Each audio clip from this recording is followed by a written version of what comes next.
Ternyata Abu Yadim Yati, kalau ditanya torikohnya apa, bukan Syazili, bukan Qadiri, bukan Naqsyabandi.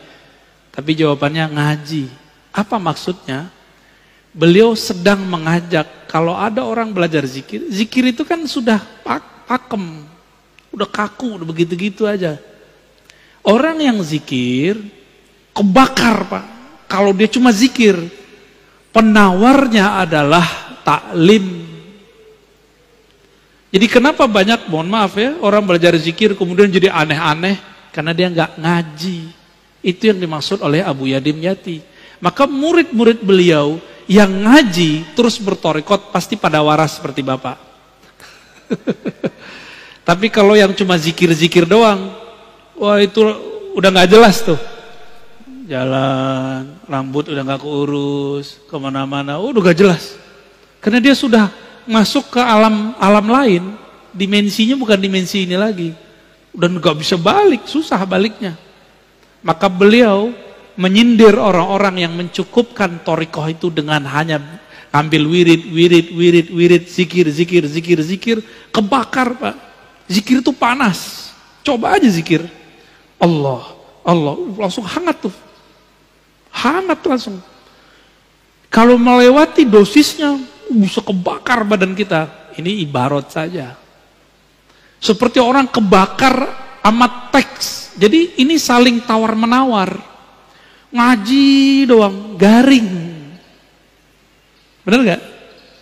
Maka orang yang jago baca kitab, tapi tidak ahli wirid, garing ilmunya. Bosan kita dengernya.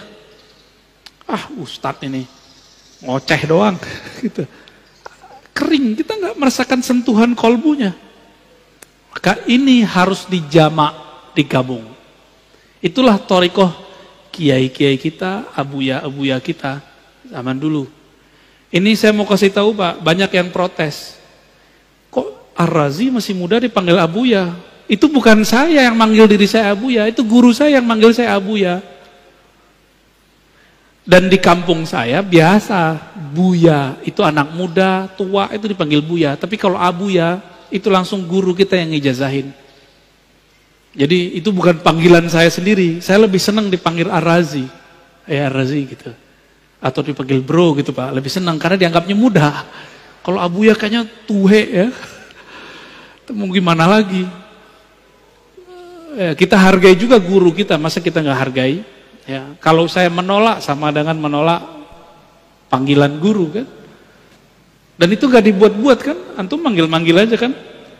Karena guru sudah bertitah, itu ridhonya guru. Ya. Karena ilmu itu bukan fisik Pak, ilmu itu ruh, spirit. Jika ma'rifatnya tinggi, dia tua walaupun tubuhnya muda. Antum tua, tapi nggak punya ma'rifat, itu bocah, bocil, bonek, ya, boceh kata orang Persia, bocah kata orang Betawi sama. Terus tadi tentang kok para habaib sayyid kok jarang bertorikoh. Antum baca buku namanya Al-Manhaj As-Sawi karya Habib Zain Sumait ya. Beliau yang mendirikan Rabithah Alawiyah. Bahwa torikoh Ba'lawi memang torikohnya am. Makanya kalau Pak Khairul nanya, Beb, antum torikohnya apa? Ya pasti dijawab, atuk saya. Datuk saya sudah begitu. Cukup Pak, itu khas untuk para habaib. Kita nggak bisa begitu. Di darah mereka ada darah putih Rasulullah SAW. Maka mereka sedikit saja tasdik tentang abahnya, jidnya, itu langsung usul kepada Allah. Namun secara hukum alam, habaib tidak habaib kalau nggak ngaji ya jahil. Sama dengan orang biasa. Habib kalau nggak ngaji sama ke orang awam. Tapi kalau Habib ngaji, kita kalah langsung Pak. Kenapa kita kalah langsung? Karena dia punya mahabbah yang tinggi kepada jin-jinnya dan Sayyid al-Alamin baginda Nabi Muhammad SAW. Kalau kita kan mencoba mencari rasa dulu. Mencari rasa dulu. Tapi untungnya Nabi menyebutkan nasab itu ada dua. Ada nasab warasah, ada nasab jisim. Ahlu bait. Maka ahlu bait ini ada dua. Ahlu bait biologis. Bin, Asegab, Atos, Adat, Aidrus. Ada 200 ya. Berapa tuh? Banyak banget itu. Ada Al-Mahjub, ya, ada Bazara'ah, macam-macam. Saya ke Prancis ini ketemu Bazara'ah. Tahu-tahu orang mana Pak? Orang Makassar. Orang Makassar. Habibnya diganti pakai gelar Andi. Jadi Andi itu di Makassar dulu, itu pengganti gelar Sayyid Habib. Seperti di Banten diganti dengan Raden.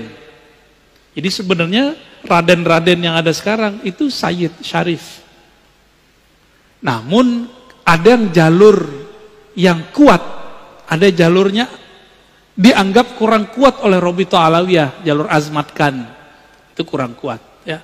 Tapi kalau bagi saya semuanya zuriat Rasulullah saya hormat dan saya angkat tangan kepada mereka-mereka. Ya.